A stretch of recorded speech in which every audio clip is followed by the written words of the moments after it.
In the Midwest of the United States, I went to a conference where people would smile at even the thought that British politicians are arch manipulators. If you want to hear about real hypnotic manipulation, just listen to them.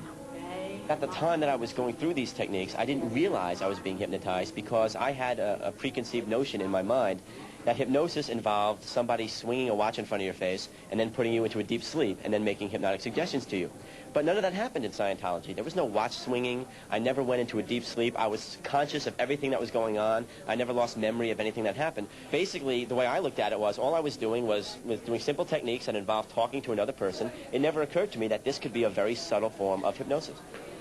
Members of the Church of Scientology didn't take kindly to our questioning, which is possibly why they jeered when I went with two former high-ranking Scientologists to learn about their secret methods. Start. She's about to demonstrate on me some of their secret techniques.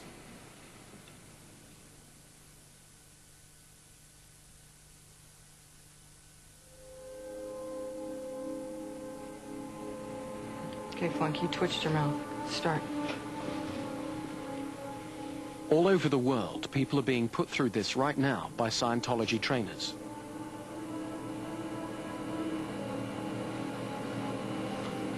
Okay, Flunk, you gave a big sigh.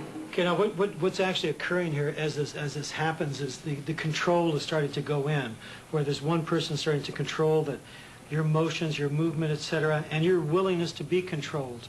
And you're going to finally have to be able to do this for 2 hours without a twitch, without a movement, without anything else. What I'm aware of is when I stop my attention from moving and I totally focus upon you, I begin to go into a trance because my conscious mind is looking for movement, but it's being fixed and held.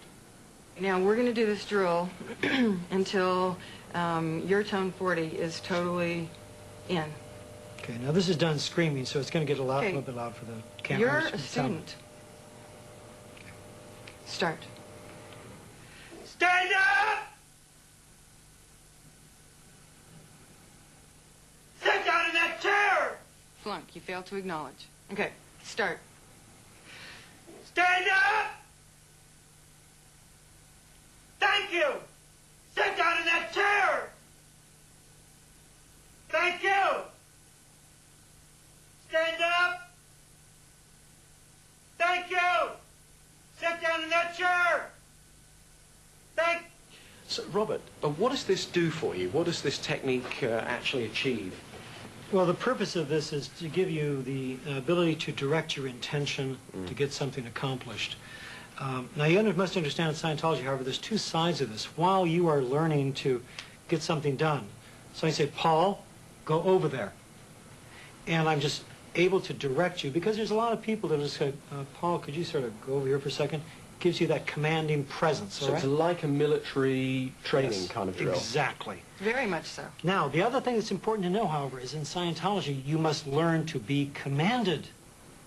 This is important because at the same time, while you are learning intention without reservation, you must learn control. So I must be able to receive your control, so when you tell me to go over there, I'm willing. So you are learning to control people, and you're learning to be controlled at the same time, and that's how the mind control begins to take place.